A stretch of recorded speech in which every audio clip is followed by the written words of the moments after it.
여러분 반갑습니다. 주식 알려주는 남자 주알람입니다. 네, 이번 시간에는 로보티즈라는 종목을 가지고 여러분들에게 최근에 어떠한 이슈들이 있었는지, 그리고 마지막으로는 기술적 분석까지 해서 최근 바닥권에 많이 머물러 있는 로보티즈가 반등을 시작했기 때문에 어떻게 우리가 접근해 봐야 될지 좀 상세하게 짚어보는 시간 갖도록 하겠습니다. 네, 먼저 그렇다면 로보티즈 시장 분석부터 말씀을 드리면은 피지컬 AI 시대가 도래하면서 사실상 작년부터죠, 로보티즈가 거의 30만원대 수준까지 올라가기 시작한 거의 초석이 작년 한 중하순쯤부터입니다. 거의 그때는 10만원 선을 넘느냐 못 넘느냐에 대한 이슈가 남았었는데 로보티즈, 특히나 로봇 섹터의 전체적인 급등세와 더불어서 거의 대장주급으로 로보티즈가 큰 폭의 상승을 이뤘던 바 있습니다. 먼저 이 단순 부품사가 아닌 범용 액추에이터 플랫폼 기업으로서 리레이팅 국면이다 라고 나오는데, 사실 여기서부터 중요한 게 이제 가격적으로 선반영이 얼만큼 됐느냐, 이게 사실상 가장 핵심 포인트가 아닐까 싶은데요. 차트적인 분석은 이따가 후반부에 다뤄드리도록 하겠고, 어떠한 최근에 배경 이슈가 있는지 하나하나 짚어보도록 할게요. 자, 쭉 보시면은 이 20년 축적된 액추에이터 기술을 가지고 고부가 가치 산업으로 확장을 한다 라는 내용이 나오는데, 사실상 20년도 넘게 이 액추에이터 관련된 이슈를 가지고 이 사업을 계속해서 영위하던 게 로보티즈입니다. 그래서 사실상 한 3, 4년 전쯤부터 조금씩 이 레인보우 로보틱스가 삼성전자를 등에 업고 올라서기 시작한 시점부터 이 LG전자와 어떻게 본다면은 거의 자회사 개념이죠. 자회사 개념으로 들어가게 되면서 투자 유치를 받고 본격적으로 이 액추에이터 사업을 추가적으로 증폭시킨 것으로 확인됩니다. 이때 핵심 기술이 다이내믹 셀이라고 하는 것이겠고요. 쭉 보시면은 이 초기 시장에서는 교육용 로봇과 연구용 플랫폼, 그리고 학계 중심 확산으로 간다라는 단계적인 스텝을 밟아오긴 했지만은, 어떻게 본다면 우리가 일반적으로 알고 있는 이 산업화와는 조금 동떨어진 흐름에 있었던 로봇 산업이었다면은, 최근 들어서 이 휴머노이드 피지컬 AI와 더불어서 이 고부가 가치 산업 영역으로 들어갔다라는 게 최근 몇 년 사이에 주가를 설명해주고 있습니다. 여기 보시면은 이 휴머노이드, 그리고 공장, 이 스마트 팩토리 같은 곳에 들어가는 협동 로봇, 더 나아가서는 최근 의료기기 쪽으로도 의료 AI가 어떻게 보면은 한편에서 이 바이오 기술 개발이 있다시피 의료 쪽으로 수술용 로봇으로 로봇 섹터가 또다시 계속해서 판로를 개축하고 있어서 의료 로봇과 재활 로봇이 있다, 이렇게 좀 참고를 하시면 되겠고, 그리고 더 나아가서는 작년부터죠, 이 스페이스 X와 더불어서 이 우주항공 산업이 다시 한번 각광을 받기 시작합니다. 특히나 올 초에도 우주항공 산업이 어마어마한 이 주가 하이 피크를 찍었었죠. 그 흐름 속에서 이 로봇 산업도 어떻게 본다면 같이 엮여져 있는 산업이다라는 겁니다.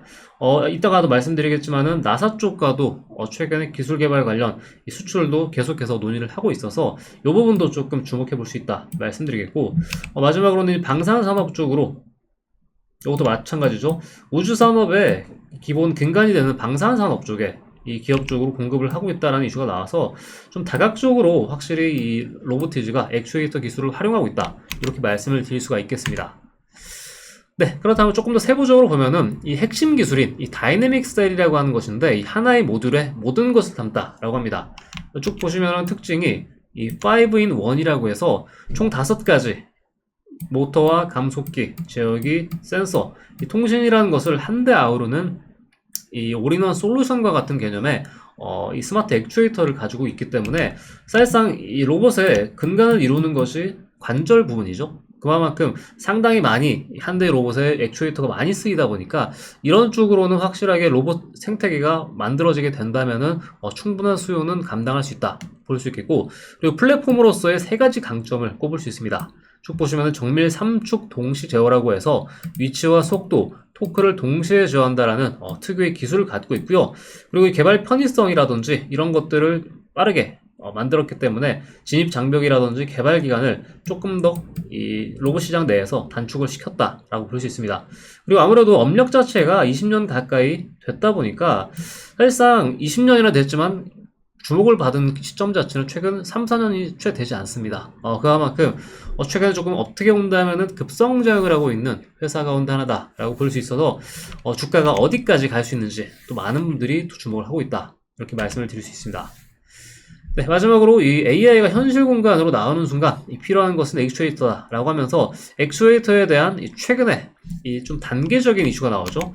이 최근 2년 정도가 지났죠? 챗 GPT가 나온 지요. 이 생성형 AI가 우리들의 실생활에 어느덧 깊숙하게 파고 들어온 상황인데, 이 생성형 AI에서 넘어가서 이제는 우리의 몸을 대신할 이 피지컬 AI라고 하는 것들이 다시 한번 각광을 받기 시작합니다. 그래서 최근에 스탠포드 대학교와 구글 딥마인드 쪽에서도 최근에 각각 연구 개발을 하고 있으면서 상용화에 대한 이 개발을 계속해서 박차를 가하고 있는 모습이겠고요. 그렇다면 이 휴머노이드와 로봇핸드, 협동, 의료 재활 로봇 이런 쪽에 대한 수요가 급증하는데 이제 실적에 대한 부분들을 사실상 주목하지 않을 수가 없겠죠. 이따가 재무제표로도 보여드리겠지만은 실적 자체가 작년부터 조금 두드러지게 나타나기 시작했기 때문에 이런 부분들도 확실히 계속해서 뭔가 점진적인 이 수치가 찍혀나가고 있다, 이렇게 볼 수 있겠습니다. 그렇죠. 이 나사와 미국 방산이 이미 검증한 기술력이다 라고 하면서 이 LG전자를 등에 업고 나서 어떻게 본다면 우리나라 이 대기업이죠. 대기업을 등에 업고 나서 확실하게 기술개발 R&D에 대한 부분들이 계속해서 이 매년마다 꾸준히 증가하고 있는 부분들이 나타납니다.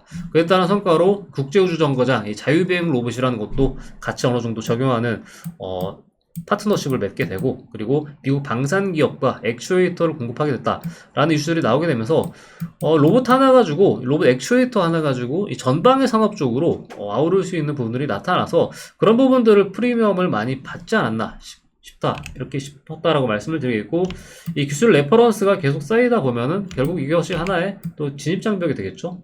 그만큼 최근에 레인보우 로보틱스 그리고 로보티즈 쭉 보면은 대기업 계열 산하에 있는 로봇 섹터에 있는 종목들이 상당히 잘 갔습니다. 그만큼 이런 기술 레퍼런스 쪽에서도 어느 정도 좀 우위에 있다, 이렇게 조금 말씀을 드리겠고, 그리고 이 수요 자체가 이미 캐파를 넘어섰다라고 하면서 그렇습니다. 이 관건 자체는 이게 양산 체제를 언제쯤 만들고 실제로 이게 실적으로 언제 시키느냐, 이게 사실상 이 추가적으로 현재 1차 수준 레벨의 주가가 올라온 상황에서 2차 랠리를 할 때 가장 중요한 부분들이 이 양산체제를 비롯한 이 수요와 공급이 일치하는 그러한 국면에서 상당히 좀 폭발력 있는 주가 흐름이 나타나지 않을까 보고 있는데요. 현재 로보티즈 상황에서는 이러한 흐름들이 나타납니다. 첫 번째로는 이 다이내믹셀 모델 이 납기가 최대 6개월 정도 걸린다라고 하면서 이 공급이 부족하다라는 부분들을 확실하게 다시 한번 최근에 이슈화가 되었던 부분이 있겠고, 그리고 우즈베키스탄 생산 거점 구축을 다시 한번 진행을 하게 되면서 아무래도 이 해외 쪽으로 공장을 조금 더 증설하게 되면서 캐파를 확대하기 위한 그런 양산 체제를 마련하고 있다라고 보시면 되겠고, 마지막으로는 증권가 쪽에서 올해 2026년 액추에이터 출하량이 큰 폭으로 증가할 전망이다 라고 하고 있기 때문에요, 실적 자체도 실제로 우상향하고 있는 상황에서 적자의 수도 어느 정도 만들어진 상황이다 보니까 충분히 로보티즈 입장에서는 올해가 상당히 중요한 분기점이 될 것이다 라고 보고 있겠고요. 그리고 500만 플러스라고 해서 2031년까지 예상 액추에이터 생산 능력을 뜻합니다. 그래서 500만 개 이상의 액추에이터를 만들게 된다면은 어느 정도 의미 있는 이 타겟팅을 달성할 것이다, 이렇게 조금 짚어볼 수 있겠습니다. 네, 결론은 역시나 기대를 실적으로 연결할 수 있는가에 대한 부분인데, 투자 포인트와 리스크 요인을 각각 정리를 드리자면, 먼저 이 법용 액추에이터 플랫폼으로서 이 전 산업 쪽으로 적용 가능한 사업자로서 계속해서 위치를 공고히 하는 게 필요하다라는 겁니다. 한마디로 이 로보티즈를 대체할 만한 경쟁자들이 계속 나타날수록 약간은 위협적인 그런 상황이 펼쳐질 텐데, 그에 따라서 얼마만큼 시장 점유율을 계속해서 가져가느냐, 이게 조금 중요하겠다 볼 수 있겠고, 그리고 이 글로벌 레퍼런스 최근까지도 나사와 방산기업 쪽에 계속해서 공급하고 있다 보니까 이런 레퍼런스에 대한 진입장벽도 계속해서 만들어 가리라 생각하고 있습니다. 그리고 더 나아가서는 이 피지컬 AI 캐파 확대, 우리나라로 따지면 사실상 현대차가 가장 드라마틱하게 이 피지컬 AI를 활용할 수 있는 기업이다 라고 볼 수 있는데요, 현대차 관련된 밸류체인도 많이 있긴 하지만 아무래도 최근에 계속해서 로봇 쪽을 계속해서 협동 로봇이라든지 이런 전 산업 쪽으로 펼치려고 하는 현대차와 어떻게 본다면은 협업이 된다 라는 가정이 생각된다면은 이 캐파적인 부분들도 충분하게 어느 정도 늘릴 수 있다 라고 볼 수 있는 관점이겠고요. 그래서 앞으로 로보티즈는 LG라는 대기업을 뒷배를 갖고 있잖아요. 그런 부분들을 현대차라든지 우리나라 굴지의 대기업들, 포스코가 될 수도 있겠고요. 그러한 곳들과 연결고리를 갖게 된다면은 확실하게 좋은 점수를 레이팅을 받을 수 있지 않을까 볼 수 있습니다.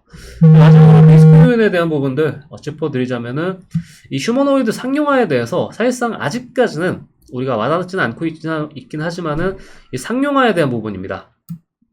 2030년이 될 것이다 혹은 내후년이 될 것이다 말들이 많긴 하지만은 이 휴머노이드가 사회에 얼마나 많이 필요로 하는지, 그리고 얼마만큼 이 특히 대기업들을 기준으로 해서 완성차 업체들이라든지 좀 대규모로 쓰일 수 있는 휴머노이드 양산체제 같은 것들이 계속해서 이게 상용화가 나오느냐가 상당히 중요합니다. 그래서 이 부분들이 어떻게 보면은 조금 한 가지 해결해야 될 과제다 볼 수 있겠고요. 그리고 이 밸류에이션 부담, 최근에 주가가 30만원 선까지 어느덧 올라선 상황입니다. 올라섰다가 최근에 시장 하락과 함께 많이 조정을 받았지만 어떻게 본다면 이 밸류에이션 부담 자체가요, 최근 시장 하락기, 특히 코스닥 중심으로 엄청나게 많이 빠졌던 부분들이 이 밸류에이션 부담적인 부분들은 어느 정도 해소하지 않았을까라는 생각이 들어서 어떻게 본다면은 현재 이 로보티즈 어떻게 보면 이 매수 기회로 작용할 수 있는 부분이 있다, 이렇게 볼 수 있겠고, 마지막으로는 이 실행적인 리스크, 이 우즈베키스탄 양산 램프업과 또 실제 출하량이 또 증가가 돼야 되는데 이게 생각만큼 빠르게 되지 않은, 한마디로 리드타임이라고 하죠. 그런 리드타임 자체가 늘어지게 된다면은 최근에 수요와 공급이 조금 어그러지게 되면서 전체적으로 매출 둔화에도 영향을 미칠 수 있다, 이런 관점으로도 보는 시각이 있다 보니까 이런 것도 있다 정도만 참고해 두시면 되겠고, 결국 제일 중요한 핵심은 밸류에이션에 대한 부분인 것 같습니다. 로봇 산업에 대한 부분들이 최근에 현대차 아틀라스를 보셔서 아시겠지만 생각보다 빠르게 우리 곁으로 오지 않을까라는 생각이 있어서 그러한 부분들에 대한 흐름을 본다면 가격적인 부분에 대한 적정성만 우리가 체크하는 게 중요하겠다, 이렇게 종합을 해볼 수가 있겠고요. 마지막으로는 그렇다면 우리가 기술적 관점에서 어떠한 관점에서 우리가 이 로보티즈를 봐야 되는지 차트적 관점으로 한번 살펴보겠습니다. 먼저 이 재무적인 부분들 간략하게 짚고 또 말씀을 드리면, 아까도 말씀드렸죠. 재무적 관점에서 2024년까지는 흑자를 내지 못하고 있다가 매출액적인 부분은 크게 개선되지 않았었던 건데 작년에 일단 영업이익 자체를 흑자로 돌렸죠. 이 부분이 아마 작년에 좀 힘있게 주가가 올라갔던 부분 중에 하나지 않을까라는 생각이 들고 있고, 연이어서 올해 들어서죠. 올해 들어서는 매출액 자체에 대한 이 규모 차이도 거의 한 70%, 80% 늘어난 상황이다 보니까 매출적인 우위도 드러났고, 그리고 영업이익에 대한 부분도 여전히 흑자 기준을 유지할 가능성이 높다 보니까 이 부분들만 계속해서 좀 체크를 하시면 된다 말씀을 드리겠고요. 가격적으로 보면은 로보티즈 일단 일봉상 기준으로 최근에 중요 맥라인이 20만원이었습니다. 사실상 작년 12월 달에 30만원을 한번 찍고 박스권 흐름 자체를 좀 가져가다가 결국에는 다시 한번 올해 상승 국면이었죠. 이 국내 증시 상승 국면에서 거의 2월부터 6월까지 거의 한 100%가량 반등을 추가적으로 했습니다. 사실상 작년에 이 10만원 할 때만 하더라도 불과 재작년이죠. 재작년 만원대 하던 가격이 10만원까지 갔을 때 아무도 이게 적정한 가격인가? 라는 생각을 하지 않았던 것 같습니다. 그만큼 고평가 논란도 계속 많았던 상황인데 어느덧 10만원 선이라는 이 금자탑을 쌓고 추가적으로 레벨업을 한 번 더 해버렸습니다. 어떻게 본다면 로봇 산업에 대한 특성 자체가 첫 번째로 있는 게 이 기존의 바이오 섹터가 코스닥 섹터를 대표하던 섹터였다라고 한다면은 로봇 섹터가 어느덧 이 바이오 섹터를 대체하기 시작하면서 이 코스닥 내 수급 자체를 상당히 많이 가져가는 흐름을 작년에 보여줬습니다. 그 때문에 바이오 섹터가 조금 더 아웃퍼폼을 하지 못했던, 언더퍼폼을 했다라고 할 수 있는 상황이었던 거기 때문에 이 로봇 섹터의 약진이 작년 하반기에 좀 두드러지는 특징이었고 그 흐름이 올해까지 계속해서 이어왔다라고 볼 수 있겠고요. 그래서 이 밸류에이션에 대한 이 부담감이 있었고 6월부터 가파르게 떨어졌죠. 네, 거의 50만원에 근접하는 가격까지 떨어갔다가 반토막이 났습니다.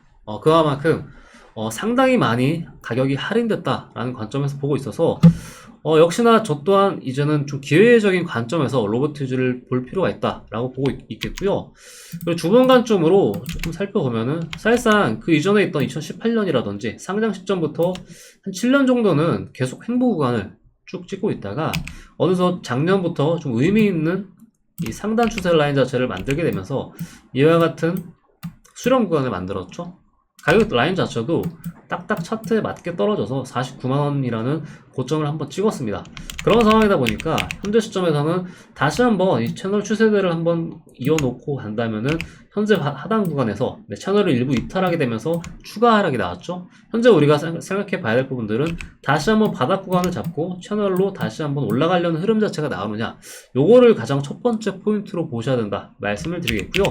그 다음으로는 이 가격대 라인 20만원이라는 가격 자체가 이 찐 바닥이 맞느냐, 그러니까 한마디로 추가적으로 빠질 구석은 없느냐 라고 물으신다면은, 그래도 약간은 보수적 관점에서 보자면 한 15만원 선까지는 시장이 밀릴 시에 한 번 더 밀릴 가능성은 여전히 열려있다 라고 보고 있습니다. 하지만 1차 매수 관점에서 분할로 진입한다라는 관점에서는 20만원 선 자체가 굉장히 스탠다드한 의미 있는 가격대라고 보고 있기 때문에 신규로 진입을 생각하시는 분들이라면은 또 의미 있는 가격 지점이 아닐까라는 생각도 들고 있고요. 그 이어서 추가적으로 빠지게 된다면은 한 15만원 선까지 좀 러프하게 짚어드릴 수 있다 말씀을 드리겠고, 여전히 저는 로봇 산업 자체가 성장 산업이다라고 보고 있습니다. 아직까지 성장이 계속해서 진행되고 있는 상황이고, 불과 실질적인 이 대세 상승이 작년에 이루어졌기 때문에요. 이런 경우 보통 2, 3년 정도는 간다라고 본다면은 이 20만원이든 뭐 10만원대 중후반이 됐든 저점을 한번 찍고 다시 한번 상방으로 올라갈 수 있는 흐름 자체가